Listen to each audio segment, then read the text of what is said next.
Bismillah. Assalamualaikum warahmatullahi wabarakatuh. Innal hamdalillah nahmaduhu wa nasta'inuhu wa nastaghfiruhu wa nastahdihi wa na'udzu billahi min shururi anfusina wa sayyiati a'malina. May yahdihillahu fala mudilla lahu wa may yudlilhu fala hadiya lahu. Ashhadu an la ilaha illallah wahdahu la syarika lah wa ashhadu anna Muhammadan abduhu wa rasuluh sallallahu alaihi wa ala alihi wa ashabihi wa man sara ala nahjihi wastanna bi sunnatihi ila yaumiddin. Ya ayyuhalladzina amanu ittaqullaha haqqa tuqatih wa la tamutunna illa wa antum muslimun. Allahumma 'allimna ma yanfa'una wanfa'na bima 'allamtana wa zidna 'ilma. Ma'asyiral muslimin wal muslimat, al hadirin wal hadirat, saudara-saudari rahimani wa rahimakumullah. Alhamdulillah, kita bersyukur kepada Allah Tabaraka wa ta'ala yang telah memberikan kepada kita kemudahan untuk memulai hari kita dengan ibadah, melaksanakan salah satu tugas kewajiban kita yang sangat agung yang Allah perintahkan, yang telah Allah berikan kepada kita. Mudah-mudahan Allah Subhanahu wa ta'ala menerima ibadah kita, doa-doa kita, dan semoga ilmu yang kita pelajari menjadi cahaya dalam hidup kita. Salawat dan salam semoga senantiasa kita ucapkan untuk junjungan kita Nabi besar Muhammad sallallahu alaihi wasallam. Semoga kelak kita mendapatkan syafaatnya dan semoga kita dikumpulkan bersamanya dan bersama para nabiin, wasiddiqin, wasyuhada'i, wassalihin. Kaum muslimin dan muslimat rahimakumullah, pagi ini kita akan membahas satu hal yang sangat penting dalam satu ibadah kita, di mana kita akan menyampaikan tentang kesalahan-kesalahan yang sering dijumpai di saat kita melakukan ibadah salat.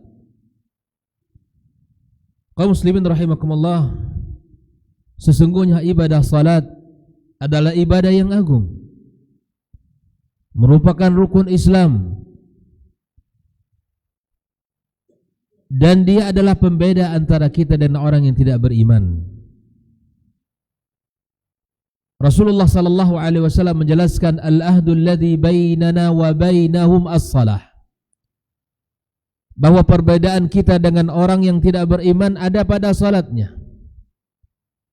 Artinya bahwa ketika orang beriman, dia menjaga salatnya, menjadikan hal yang paling utama dan prioritas dalam kehidupannya. Bila mana waktu salat telah tiba, dia bersegera untuk melaksanakannya. Dari sisi yang lain, bahwa salat merupakan tiangnya agama kita. Rasulullah sallallahu alaihi wasallam mengatakan ra'sul amril Islam, pokok dari perkara itu adalah agama Islam. Wa amuduhu salah, dan sebagai tiangnya adalah salat. Wa dhirwatu sanamihil jihad, puncaknya adalah jihad. Bahwa salat merupakan perkara yang mulia, seperti mana disebutkan Nabi SAW, dia sebagai tiang yang penyangga, berfungsi untuk mengokohkan sebuah bangunan. Bila mana kita bawakan kepada analogi sebuah bangunan, masjid yang tegak kokoh seperti ini disangga oleh beberapa tiang, dari sudut ke sudut, dan dari jarak beberapa meter ada tiang-tiang yang menyangganya. Bahkan ditambah lagi di tengah masjid ada 4 yang itu membuat berfungsi untuk mengokohkan bangunan ini. Di dalam Islam, sebuah bangunan agama tidak akan tegak bila mana tiangnya dirobohkan, tiangnya tidak dipakai. Islam tidak akan ada tersisa bagi dia di dalam agama ini sedikit pun bila mana salat tidak dipedulikan oleh dia. Alhamdulillah, semangat untuk mendirikan ibadah ini pun telah terlihat dalam kehidupan orang beriman. Karena sesungguhnya kita mulai faham bahawa salat merupakan waktu yang paling terdekat seorang hamba kepada Allah. Saat yang paling agung di mana manusia harus bermunajat kepadanya. Nabi SAW mengatakan, aqrabu ma yakunul abdu min rabbih wa huwa sajid faqthirud du'a, kata Rasulullah SAW. Waktu yang paling terdekat, waktu yang paling indah bagi seorang hamba kepada Allah adalah waktu ketika dia sujud.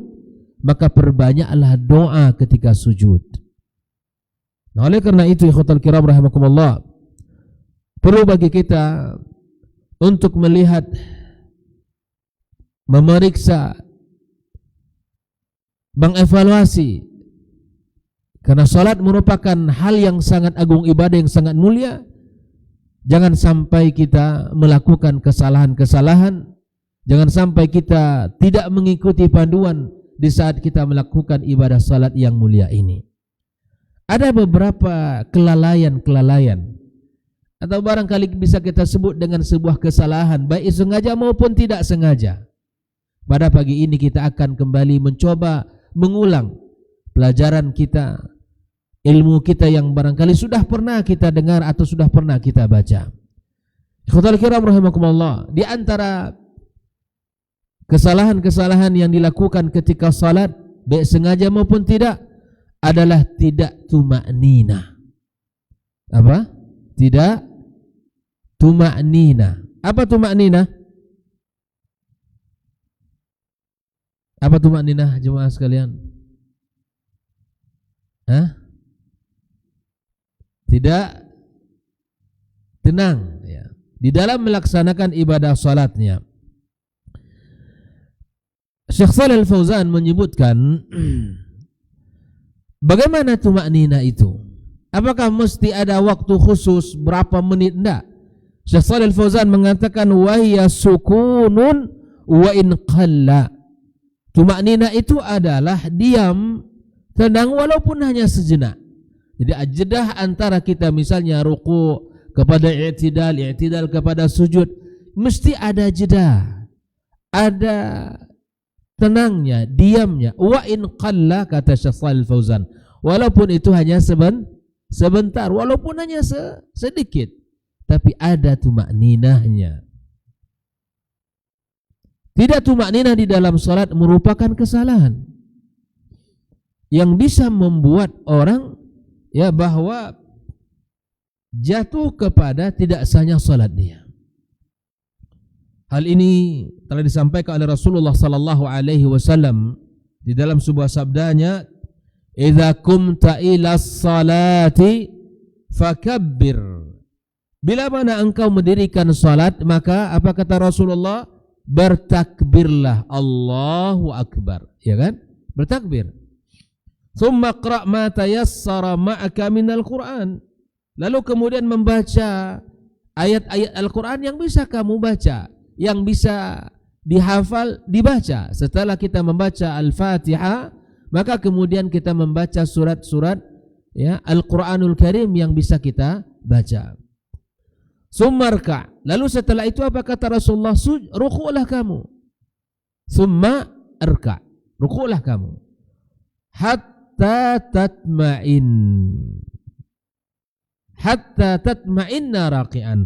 Sehingga kamu ya ruku' dengan tuma'ninah. Jadi disinilah ikhwatul kiram rahimakumullah pentingnya kita untuk ruku', baca doa ya subhana rabbiyal azim. Kita baca doa itu hatta tatma'inna.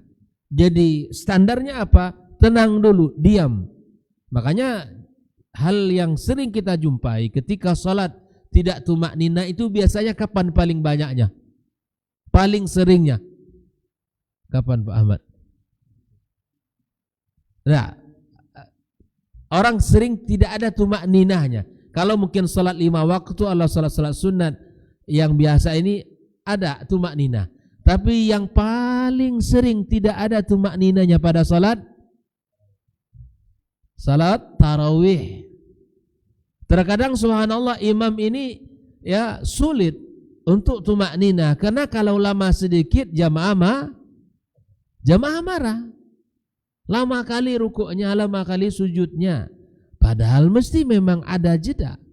Ada tumakninah di dalam salatnya. Nabi mengatakan, "Tsummarka hatta tatma'inna raqi'an. Tsummarfa hatta ta'tadila qa'iman." Kalau kemudian kamu bangkit i'tidal sampai kamu berdiri lurus, sempurna berdirinya. Baru kita ya tsummasjud kata Rasulullah, lalu kemudian kamu sujud. Hatta tatma'inna sajidan, sampai kamu tenang sujudnya. Tsummarfa hatta tatma'in, kamu bangkit duduk antara dua sujud sampai kamu duduk tenang.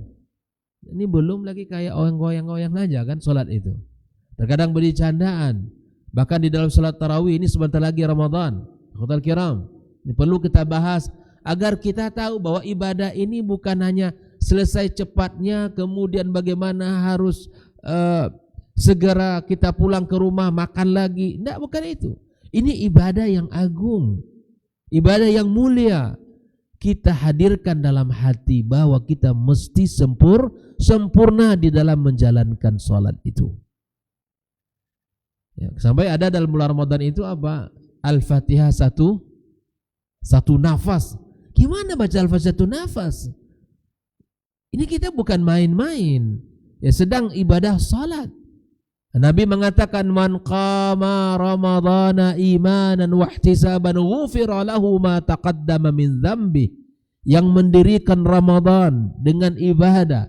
Salah satu qiyam Ramadan itu tarawih yang kita sebut hari ini. Dengan penuh iman kepada Allah dan ihtisab, mengharap pahala dari Allah.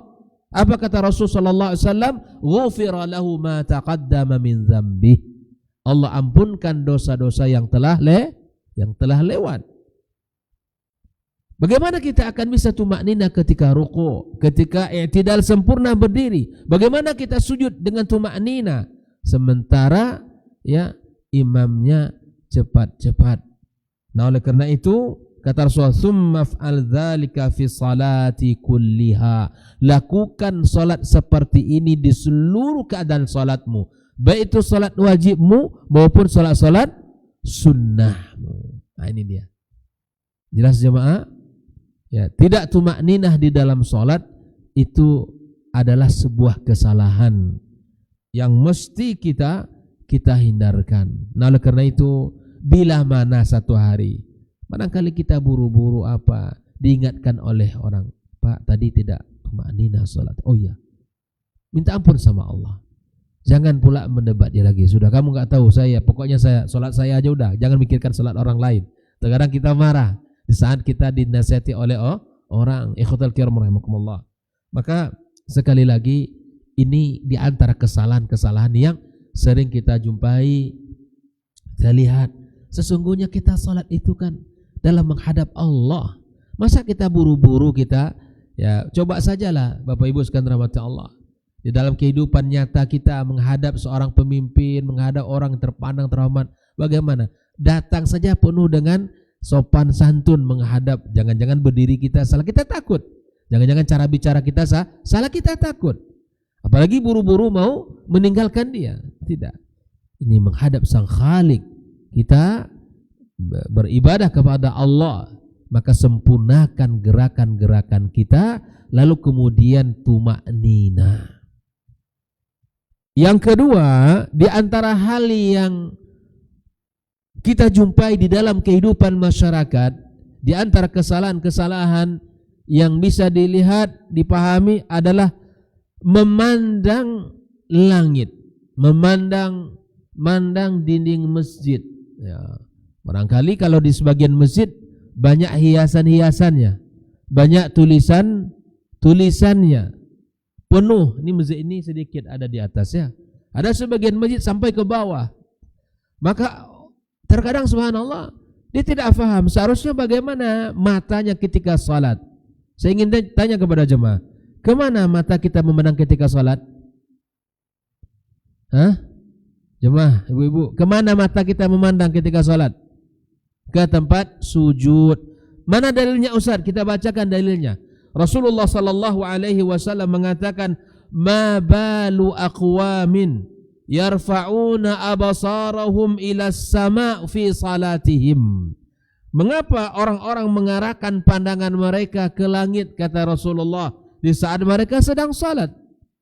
Ya, kalau hari ini kita ya bukan ke langit ya, ke loteng masjid atau ke dinding-dinding masjid yang ada hias. Maka sebagian para ulama ya memakruhkan untuk melukis-lukis masjid atau menulis-nulis masjid dengan berbagai macam hiasan, karena bisa jadi itu akan mengganggu kekhusyuan orang dalam salat.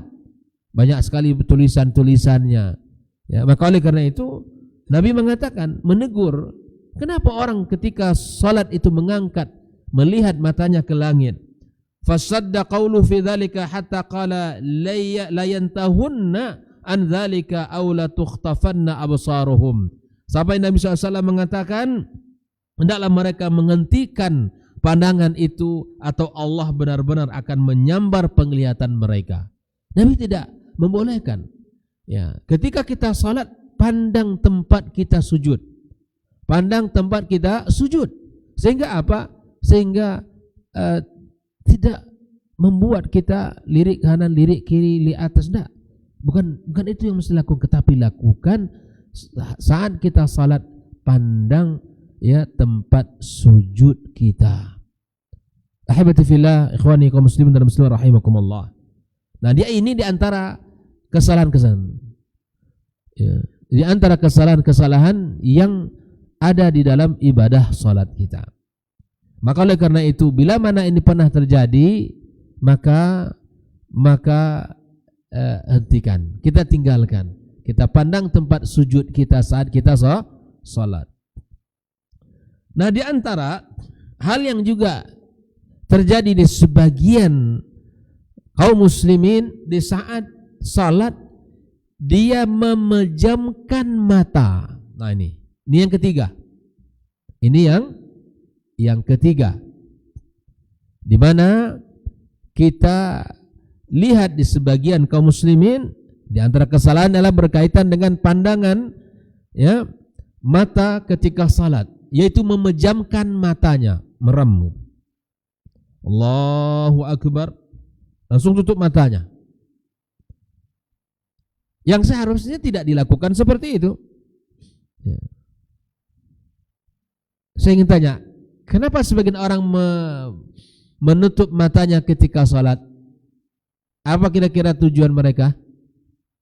Agar lebih khusyuk. Nah, nanti kita lihat perkataan para ulama. Ada di sebagian tempat memang diberikan keringanan untuk memajam atau menutup mata ketika salat. Nah, akan tetapi para ulama menyatakan dimakruhkan untuk melakukan hal itu.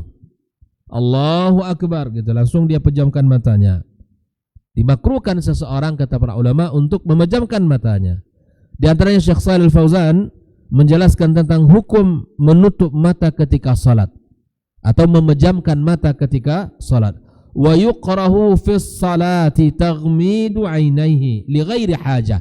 Kata beliau, dimakruhkan untuk memejamkan matanya di dalam salat tanpa ada hajat. Nah, di sini hajat ini apa? Li'anna dzalika min fi'lil yahud. Nah, ini rahasianya, kata Syekh Shalih Al-Fauzan, kenapa kita dimakruhkan memejamkan mata ketika salat? Karena itu termasuk perbuatan orang-orang Yahudi. Ya. Wa in kana taghmidu li haja, bila mana kita memang membutuhkan untuk memejamkan mata, kayakuna amamahu ma yahushu alaihi salatu, seperti adanya hal yang bisa merusak salat di depannya. Ya. Misal ada hal-hal yang bisa merusak salatnya, ada di depan dia, maka ini dibolehkan karena hajat. Seperti apa kata Syekh? Di antara hal yang bisa merusak, kalau dia buka mata pasti dia membaca, seperti zakharif wa tazwik. Seperti apa? Ornamen-ornamen. Nak nampak di mana lah ini? Dalam salat dia tengok-tengok kan? Apa bacanya ini? Nah, teralihkan pandangannya oleh tulisan-tulisan atau ornamen-ornamen tadi, kata Syekh Shalih Fauzan, ini boleh karena hajat. Wa tazwik fala yuqra igmadu ainihi anhu. Dalam kondisi seperti ini tidak masalah, kata Syekh Shalih Fauzan. Artinya bila mana di depan kita banyak tulisan-tulisan atau hal-hal yang mengganggu dalam bacaan, makanya subhanallah kalau kita salat berjamaah ini perhatikan baju salat kita. Misal ditulis di belakangnya kan macam-macam tulisan, ya. Orang terbaca gitu. Makanya ketika kita salat berjamaah ada gambar-gambar, ada tulisan-tulisan, maka tinggalkan, ganti bajunya. Kalau laki-laki misalnya ya, kalau dia bawa jaket, di jaketnya banyak tulisannya, tutup jaketnya, gulung jaketnya, lipat dulu. Ya. Atau baju kaos yang tulisannya sangat banyak, atau dia membawa baju yang di belakang bajunya banyak tulisan dan gambar-gambar, itu sangat sangat bisa mengganggu pandangan orang yang berada di belakang kita. Nah ini hal-hal yang mesti kita hindarkan ketika kita sholat. Banyak sekali pemuda-pemuda dan sebagian kaum muslimin yang tidak memperhatikan hal yang seperti ini. Maka oleh karena itu di antara kesalahan-kesalahan yang kita nampak di dalam kehidupan kita sholat, bahwa memandang-mandang ke langit, ke dinding-dinding masjid, kemudian memejamkan mata. Dimakruhkan, kata Syekh Shalih Fauzan, memejamkan mata tanpa ada kebutuhan. Nah, ikhwafillah rahimahullah, sebaiknya kita tidak memejamkan mata kita ketika salat, ya, kecuali ada kebutuhan seperti pandangan yang membuat kita tidak khusyuk di saat kita melaksanakan salat kita. Naam. Ikhwafillah rahimakumullah, di antara kesalahan yang juga kita jumpai dalam ibadah salat, yang pertama apa tadi? Tidak tumaknina. Ya. Yang kedua apa? Memandang-mandang matanya ke dinding masjid, ke atap masjid. Ya, yang ketiga apa? Memejamkan mata. Nah, sebaiknya kita tidak memejamkan mata kita di saat salat kita, ya, tapi kita pandang tempat sujud kita. Nah, di antara hal yang juga terjadi dalam ibadah salat kita adalah tidak tenang. Ini bukan berarti tidak tumaknina, tetapi kita salat ya tidak dalam keadaan tenang. Ini banyak pengaruhnya. Banyak pengaruhnya, ya, ketika salat tidak tenang ini banyak faktornya, banyak sebabnya. Di antara sebabnya apa? Buru-buru ke masjid, berlari-lari ke masjid. Dia takut ketinggalan ke masjid dalam salat berjamaah, lalu dia berlari sampai di masjid langsung takbir Allahu Akbar. Dia masih dalam keadaan nafasnya ya maksudnya terengah-engah, masih belum tenang. Maka subhanallah ketika kita pengen ke masjid ini, apa kata Nabi SAW? Idza sami'tumul iqamata famshu wa alaikumus sakinah. Kalau kalian dengarkan salat telah didirikan, maka berjalanlah kalian dalam keadaan apa? Tenang. Ya. Fama adraktum fasallu. Bila mana kalian temukan salat imam sudah di rakaat berapa saja, maka sempurnakan salat kalian, ikuti imam. Tak boleh oleh Nabi SAW kita tergesa-gesa, takut ketinggalan jamaah kita lari kencang. Tak boleh kata Rasulullah. Famsu, maka berjalanlah kalian, wa alaikumus sakinah, berjalan dalam keadaan tenang. Fama adraktum fasallu, Ya, dalam kondisi apa saja kalian temukan imam, maka kalian sholat. Dalam kondisi ruku, dalam kondisi sujud, bersujud.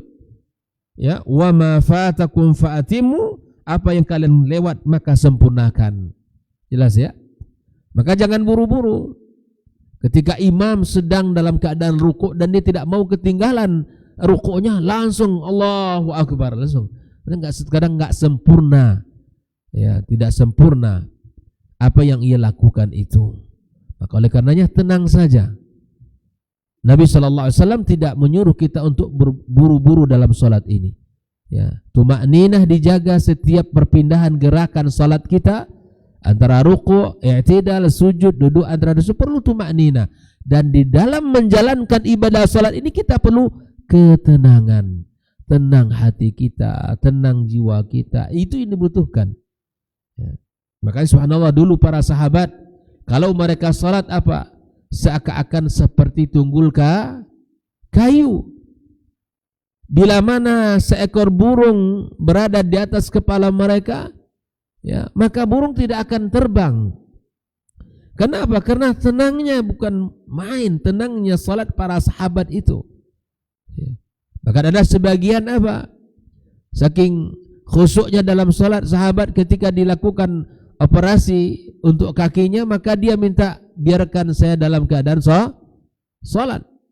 Bayangkan betapa salat itu melayang, perasaannya bukan kemana-mana, tetapi fokus kepada Allah, fokus di dalam bacaannya, fokus di dalam menghayati apa yang ia sedang baca. Itu membuat kita lebih khusyuk kepada Allah Azza wa Jalla dalam salat kita. Maka perlu kita melatih diri kita untuk tenang dalam salat. Jangan buru-buru. Terkadang kita merasa kita sudah tenang, kita sudah merasa tumakninah, tapi belum tumakninah. Dan banyak sekali, dan bahkan dalam keadaan biasanya buru-buru, dalam keadaan ya kita dalam keadaan kita melakukan sesuatu karena ada desakan sesuatu dan tekanan sesuatu, terkadang kita salatnya tidak tenang. Dan tentunya iblis, syaitan tidak akan membiarkan seseorang akan salat lebih sempurna. Nah, di antara hal yang membuat tidak tenang apa? Kapan membuat orang bisa tidak tenang dalam salat? Saat lapar, betul. Maka Nabi SAW mengatakan la salata bihadrati ta'am wa huwa yudafi'uhu al-akhbath. Tidak ada salat apabila makan telah dihidangkan. Maksudnya apa itu? Ya, jangan setiap mau kali iqamat hidangkan makanan, bukan itu. Ibu-ibu setiap udah azan, bang makan dulu. Maksudnya bila mana ada satu keadaan hidangan telah disediakan masuk waktu salat, tanpa kita inginkan bahwa kita mendahulukan makan. Tapi bila mana sudah tersedia, maka dahulukan makan. Tapi setelah makan jangan bubar. Ini kebanyakan kalau habis acara kan begitu. Habis makan bubar, lupa sholat. Kalau berdalil pandai, ya kan, apa kata dia? Lebih baik kita makan ingat sholat daripada kita sholat ingat makan. Benar juga memang. Tapi habis makan lupa sholat. Kalau ada acara-acara, kalau dalam keadaan tertentu, ya maka kalau sudah makan dihidangkan, makan dulu, sudah makan. Setelah itu baru sholat. Ya, terkadang untuk menyampaikan alasan itu bisa. Nah, oleh karena itu di dalam bulan puasa nanti misalnya, bulan Ramadan, paling sering fenomena yang saya sendiri melihat sungguh sudah sangat banyak di masyarakat ini. Apa fenomena di bulan Ramadan yang sering terjadi? Naam, fenomena buka puasa bersama. Ya. Bolehkah itu Ustaz? Jawabannya apa? Boleh. Buka bersama, puasa bersama, boleh. Dibolehkan, tidak ada larangannya. Tetapi yang menjadi masalahnya adalah banyak hal yang tertinggal dari ibadah kita. Salat jamaah tidak. Salatnya sudah di akhir-akhir. Atau bahkan mungkin larut dalam obrolan yang asik, minuman yang masih banyak, makanan masih tersisa, sehingga waktu sholat habis. Padahal bulan Ramadan itu bulan yang sangat mulia, sangat banyak kebaikan yang Allah sediakan pahalanya. Tapi orang keasikan di dalam buka bersama dalam bulan puasa itu membuat orang lupa akan substansi, lupa akan ruh ibadah Ramadan. Ya. Sebelum Ramadan sudah dibuat tuh jadwalnya. Mulai dari angkatan TK-nya, angkatan SD-nya, angkatan SMP, SMA, sampai nanti angkatan perkuliahannya. Mahasiswa-mahasiswa zaman dia kuliah dulu yang terhubung. Hari ini sangat mudah terhubung orang dengan media sosial hari ini, yang dulu tidak, udah lama belasan bahkan puluhan tahun nggak jumpa hari ini, ya kan? Belum lagi nanti antara keluarganya, antara masyarakat, tentang macam-macam, semuanya ada di waktu harinya. Ini membebankan kita. Ya, maka oleh karena itu perhatikan di dalam ibadah sholat kita ini, jangan sampai kita buru-buru dan tidak tenang. Nah, keadaan yang membuat kita tidak tenang dalam sholat salah satunya ketika hadir makanan. Yang kedua apa lagi? Apa Bu? Ngantuk. Ada tamu ya, ada tamu, buru-buru ya. Makanya di dalam ibadah sholat boleh kita mengeraskan bacaan kita terkadang, bisa takbir Allahu Akbar, biar tamunya dengar, nggak buru-buru. Yang paling sering orang tidak tenangnya ketika sholat adalah di saat dia menahan hajat. Itu paling sering, dan itu dibahas oleh para ulama.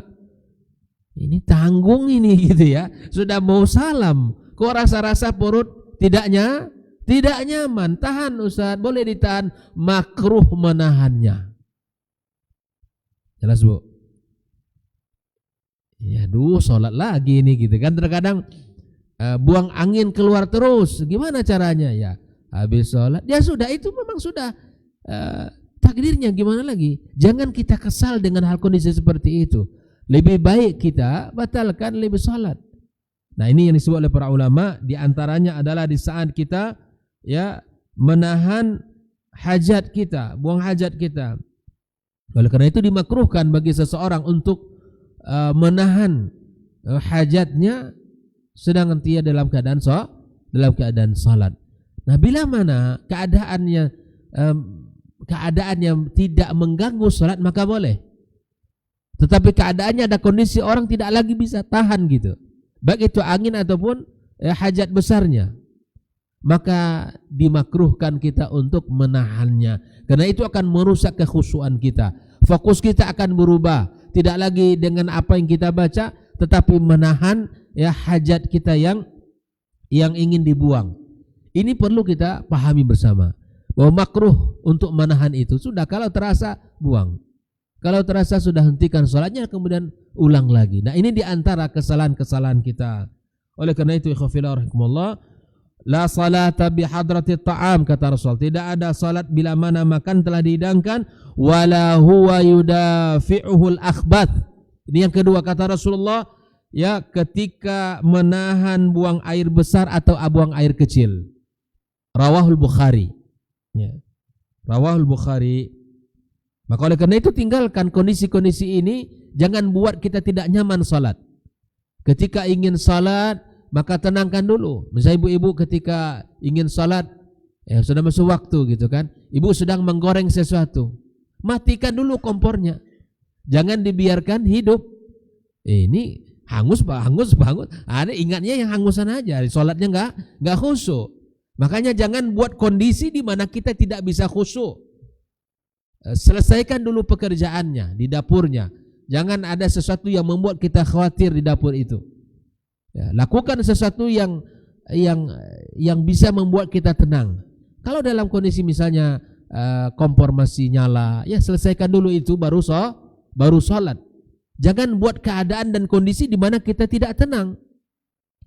Itu kita yang bisa menentukannya. Maka oleh karena itu para ummahat, ya lihat kondisi-kondisi itu, selesaikan dengan sempurna.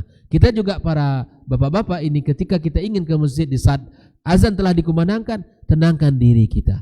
Dalam keadaan kita nyaman ke masjid, tidak dalam keadaan buru-buru. Maka jangan berlari karena takut ketinggalan rakaat dengan imam. Apa kata Rasulullah? Wa ma fatakum fa'atimu. Apa yang terlewat oleh kalian dari ruku', dari beberapa rakaat, maka sempurnakan salat kalian. Taib, udah berapa itu? Kesalahan yang pertama apa tadi? Tidak tumakninah. Yang kedua, memandang-mandang dinding masjid atau plafon masjid. Yang ketiga, ya memejamkan mata. Yang keempat, tidak tenang dalam gerakan sholat. Itu tadi. Sebab tidak tenang apa? Lapar. Yang kedua, menahan hajat. Ya. Yang ketiga, ya terburu-buru, banyak sebab. Barangkali ibu-ibu sedang masak, sholatlah dulu. Ya. Aduh, lupa. Ternyata teringatnya yang dimasak, kompor sedang menyala. Jangan ya, jangan lakukan sesuatu yang membuat kita risau. Taib. Kemudian di antara yang kita lihat dari kesalahan-kesalahan kaum muslimin, sujud tidak sempurna. Sujud tidak sempurna. Ya, seperti tadi tidak tumaknina, akhirnya tidak sempurna sujudnya. Ya, kata Nabi sallallahu alaihi wasallam, ya, umirtu an asjuda ala sab'ati a'zum. Aku diperintahkan sujud dengan 7 anggota. Bu, mana yang mesti nyentuh ke lantai itu apa saja? Ada 7 anggota tubuh kita. Yang pertama apa? Wa asyara biyadih. Yang pertama adalah tangan. Ya, di sini disebutkan yang pertama adalah a'zamu 'alal jabhah. Yang pertama itu, yang paling pertama itu adalah kening yang menyentuh. Ya, kening ya menyentuh ke tanah, artinya ke sejadah kita, kening kita. Ada orang di sini aja sujudnya. Nah, agar sempurna kening kita, wa asyara biyadi, dan kening ini masuklah semuanya itu. Ya, di antaranya adalah hidungnya. Jadi sempurna dia. Antara kening dan hidungnya menempel. Ada orang di atas ini saja dia, nggak sampai sujudnya. Ya, bukti sempurna keningnya itu adalah hidungnya juga nempel mengenai daripada sajadahnya. Ya. Wa asyara biyadihi ala anfih. Dimasukkan oleh Nabi itu, Nabi SAW kening, kemudian Nabi menunjuk hidungnya. Wal yadaini, kedua tangannya. Tidak begini. Gitu ya. Tidak pula begitu atau tidak pula begini, tapi sempurnakan tangannya, ya, kedua tangannya. Al-jabhah, kening. Wa asyara ala anfihi, hidung. Wal yadaini, kedua tangan. Dua berapa itu? 4 ya. War rukbataini, kedua lutut, sempurnakan. Ya. Kedua telapak tangan, kedua lutut, wa atrafil qadamaini, dan ujung jari dari kedua kaki. Ujung jari kedua kaki. Wala nakfital thiyab wasya'ar. Tidak boleh menahan rambut dan pakaian. Artinya sibuk begitu. Jangan hal-hal itu dikerjakan. Biarkan dia rambutnya terurai kalau misalnya panjang gitu ya. Jangan sibuk menahan-nahannya. Nah, di sini harus sempurna. Rawal Bukhari, hadis ini sahih. Nah, anggota-anggota tadi itu harus sempurna, menempel ke lantai. Nah, ini kesalahan-kesalahan juga. Kemudian di antara kesalahan di dalam salat ini yang sering dan dianggap mudah, dianggap biasa oleh sebagian kaum muslimin. Nah, di dalam salat ini ada 2 hal yang mesti diperhatikan selain gerakan-gerakan tadi, Bu. Kalau gerakan-gerakan tadi itu kan kembali kepada siapa? Kepada orang pribadi kita masing-masing ya. Kita tenang, tumaknina, kemudian kita tidak menjamkan mata, tidak melihat ke sana ke sini. Nah, di samping itu ini yang berkaitan dengan jamaah, yang berkaitan dengan keberadaan kita masing-masing di rumah Allah ini di saat kita ingin sholat. Apa dia? Itu dia. Bukan merapatkan saja, meluruskan dan merapatkan saf. Kita bahas di dalam Islam seperti apa sesungguhnya ya meluruskan. Mana perintah untuk meluruskan saf itu? Ya. Mana perintahnya Ustaz? Kita bacakan hadis Nabi sallallahu alaihi wasallam di mana saat kita salat mesti salat kita saf kita lurus. Ya. Rasulullah sallallahu alaihi wasallam memerintahkan kita untuk meluruskan saf kita di dalam ibadah salat kita. Dari Anas ibn Malik radhiyallahu taala anhu ya, Nabi sallallahu alaihi wasallam bersabda, "Sawu sufufakum fa inna taswiyatas saffi min tamamis shalah." Itu dalilnya. Imam masjid kita ya sebelum memulai salat, siapapun nanti imamnya, imam utama atau pengganti, kalau di posisinya dia sebagai imam, kita seluruh jamaah ini, bukan hanya imam masjid ini aja, siapapun dari kita semua, di satu hari kita disuruh jadi imam, maka katakan apa yang dikatakan Nabi ini. Jadi imam itu sebelum memulai salat, lihat dulu pasukannya. Kita ini pasukan, lihat makmumnya dulu, lihat kiri kanan, lihat dulu. Belum sempurna di depan, Pak, maju Pak. Karena imam itu ya sebagai pemimpin. Itu tugas siapa itu? Tugas siapa? Mengingatkan itu? Tugas imam. Nah, kepada imam masjid kita ini, ya, insya Allah kita berharap ya, bahwa ingatkan makmum sebelum memulai salat. Pandang jamaahnya. Lihat dulu, Pak, maju, isi yang kosong di depan. Terkadang ada orang bapak-bapak ini pengen pula di belakang dia. Padahal di depan masih kosong, Pak. Pengen dia duduk paling berdiri paling nomor 2. Padahal salat yang pertama yang bagi laki-laki saf yang paling depan. Pak, maju Pak, silakan maju, isi rapat. Nah, imam sebelum memulai salat sebutkan perkataan Nabi ini, sawu sufufakum. Kalau tak hafal cukup katakan luruskan saf. Kenapa kita diminta oleh Nabi meluruskan saf? Kenapa? Karena lurusnya saf itu merupakan kesempurnaan salat kita. Ya. Makanya ini alhamdulillah sudah dibuat nih Pak Ahmad ya. Sudah dibuat garis lurus ya Pak Ketua ya. Ini memudahkan kita ini untuk meluruskan saf kita dalam salat kita. Di sebagian masjid kan tidak ada. Di sebagian masjid tidak ada garisnya. Nah, maka lihat kiri kanan kita seperti apa. Maka kemudian Allah, tugas imam sebelum memulai salat, ya baik imam utama atau pengganti atau kita di saat kapan diminta jadi imam, tugas kita untuk mengingatkan makmum, sawu sufufakum, luruskan saf kalian.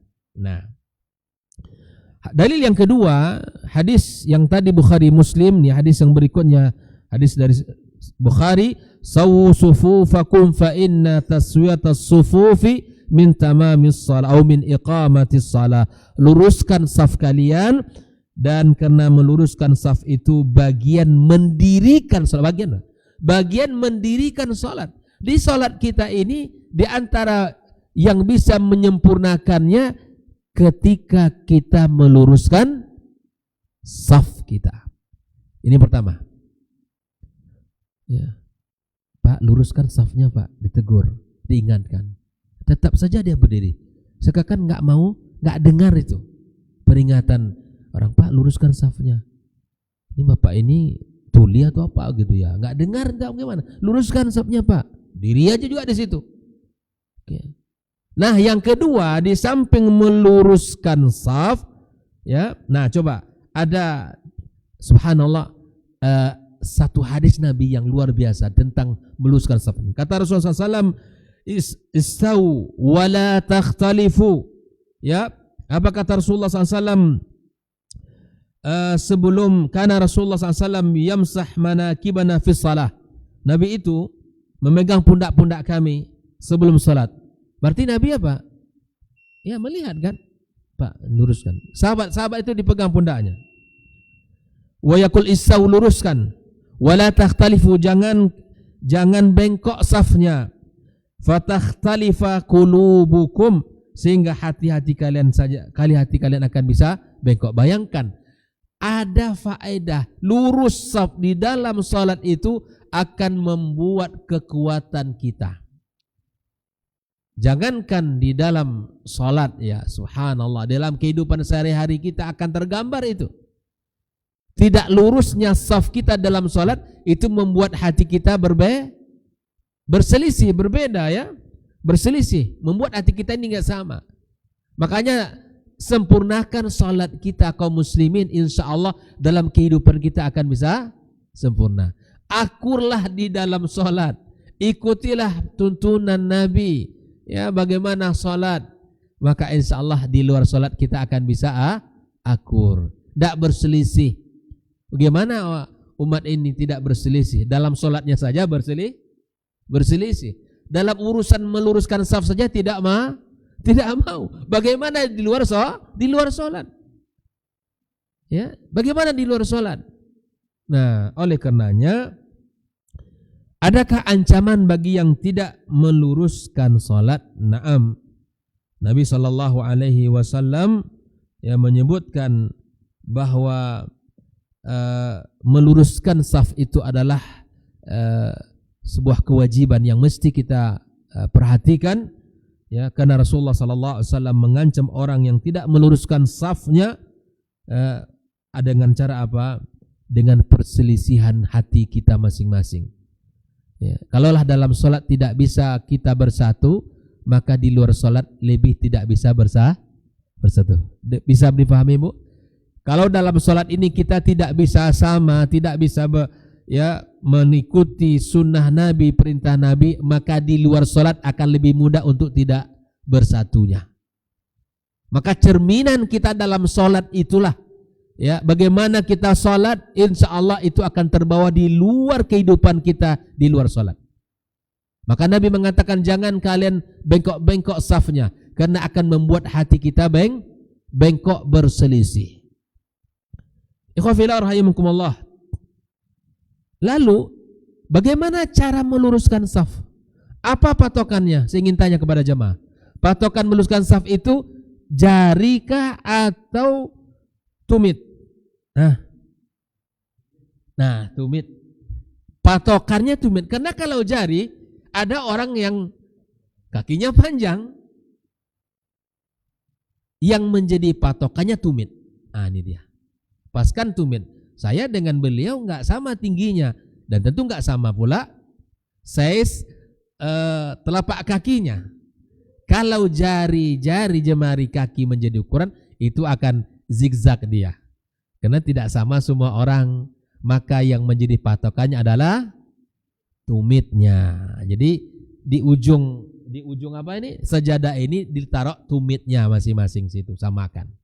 Oke, ini yang menjadi hal yang Nah, yang kedua, ini terakhir, adalah perintah merapatkan saf. Ini, Bu, tidak hanya meluruskan, tapi yang kedua apa? Merapatkan saf. Apa dalilnya, Ustaz? Dalilnya adalah aqimu sufufakum wa tarasu. Makanya tugas imam apa? Luruskan dan rapatkan safnya. Jemaah sekalian, mari kita amalkan hadis ini. Enggak enak, Pak, kalau sholat itu jarang-jarang itu enggak nyaman. Karena Nabi menyuruh kita rapat, lurus dan rapatkan. Merapatkan saf bukan berarti kita saling sikut-sikut, bukan begitu. Rapat. Ada orang sejengkal, Pak. Mungkin hadis ini nggak pernah dia dengar atau nggak pernah dia membacanya atau nggak pernah pelajari. Terkadang subhanallah kita tarik saudara kita sedikit ya Pak Ketua, rapatkan Pak gitu. Tetap aja nggak mau. Tidak. Jadi subhanallah kaum muslimin, rapatkan saf itu apa? Merapatkan ya rapat. Rapat itu bukan ada jarak, ya kan? Kalau kita dulu belajar gimana? Ketika ya dulu baris ya rapatkan, luruskan, kita lurus. Maka kita rapatkan. Di dalam ibadah sholat kita, wa tarasu kata Rasulullah, maka rapatkan, tempelkan, menempel. Tapi menempel bukan berarti kita menginjak kaki saudaranya, enggak. Ini terkadang dia udah rapat kali diinjaknya, enggak, bukan begitu. Nempel saja. Ya, jangan mengganggu kenyamanan orang juga. Ini terkadang ada, ya memang ada juga yang barangkali terlalu semangat mengamalkan hadis ini, enggak mau kalau tidak karena memang bahasanya watarasu, luruskan saf kalian dan tempelkan. Ya.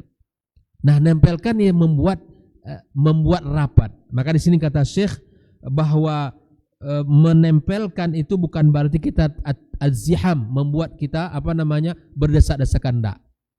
Jemaah sekalian rahmati Allah, luruskan safnya dan rapatkan. Rapat apa berarti? Maka dalam hadis Nabi SAW, ya, al-qadam ma'al qadam, kaki dengan kaki, al-katif ma'al katif, kata Nabi apa? Bahu dengan bahu.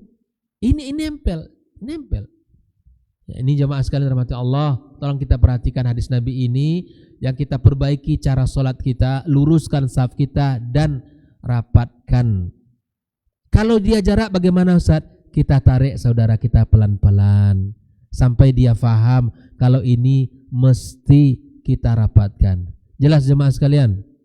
Luruskan dan rapatkan saf. Saya ingin menyamakanlah, samakan fisiknya. Merapatkan saf itu ukurannya gimana? Nabi mengatakan apa? Ya, ilzaqul mankib bil mankib. Ya, bahu dengan bahu, al-qadam ma'al qadam. Berarti kita ya pasti dekat gitulah. Ya. Bolehlah Pak Ahmad berdiri, Pak Ahmad. Saya ingin, kadang jemaah itu melihat apa? Ya, menurut begini ini masih dianggap rapat begitu. Padahal ini ada jarak. Yang diinginkan apa? Al-qadam ma'al qadam. Ya, kaki dengan kaki, al-kaki ma'al kaki. Bahunya dengan bahu saya. Bukan berarti saya mendorong Pak Ahmad, enggak. Tetap saja kita harus. Kadang ada orang begini itu menurut dia saudara, padahal ada celah. Maka kemudian jemaah kita harus perhatikan. Nabi mengatakan rapatkan, ya, sau sufufakum wa tarasu, tempelkan. Bukan berarti kita mendesak jemaah sebelah, bukan itu. Tetapi kita ya nempel. Kemudian kaki kita nempel. Dan jangan injak kaki kawan. Nah, bukan begitu. Atau jangan dorong pula dia ke bawah. Nah, tapi ukurlah kenyamanan kita dan kenyamanan jemaah di sebelah kita. Jadi jemaah sekalian, jangan ada jarak. Jangan buat jarak. Kata Nabi SAW dalam sebuah hadisnya, ya, alla yad'u furujan lisyayatin, jangan dibiarkan celah, ya, untuk syaitan, karena syaitan akan masuk dalam sholatnya, mengganggu kita. Karena ketika azan dikumandangkan, syaitan lari, kemudian dia masuk, ya, berada dalam sholat kita dan mengganggu kita. Jelas jemaah sekalian? Mulai insyaallah zuhur nanti, ya, kita perbaiki cara sholat kita, luruskan saf kita, rapatkan. Itu bagian dari mengamalkan sunnah Nabi. Ya, jangan hanya sholat tapi tidak ikut aturannya. Jangan hanya sholat tapi ikut caranya sendiri. Tapi kita rapatkan saf kita, kemudian kita luruskan. Karena itu perintah siapa tadi? Perintah Nabi kita sallallahu alaihi wasallam.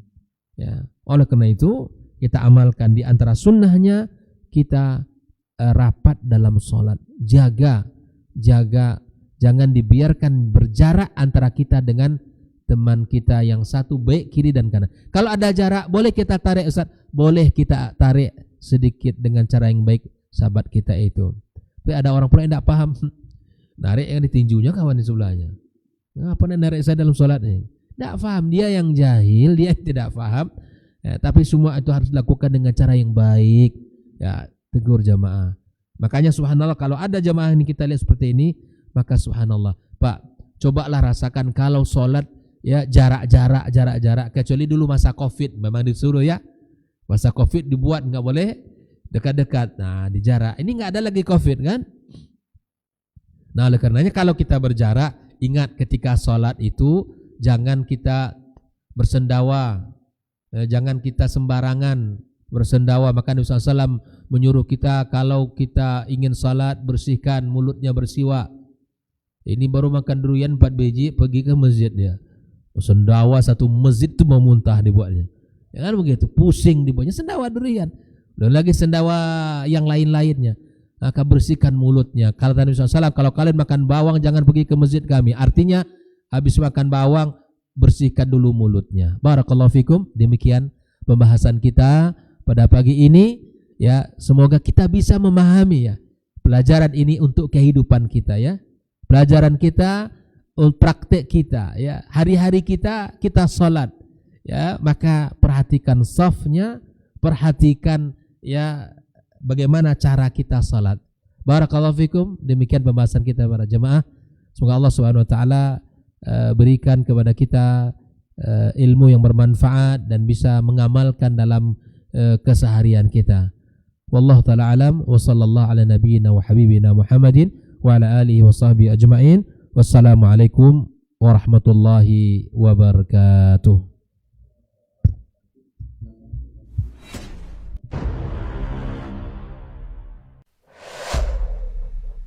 Dunia dan seisinya ini bagi Allah tak sama nilainya dengan sebelah sayap lalat.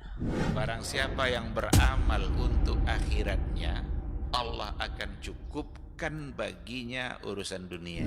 Sayati zamanun 'alan nasi as-sabiru fihim qalqabit al-jamarah. Akan ada satu masa di akhir zaman yang berpegang teguh dengan agamanya seperti orang yang sedang memegang bara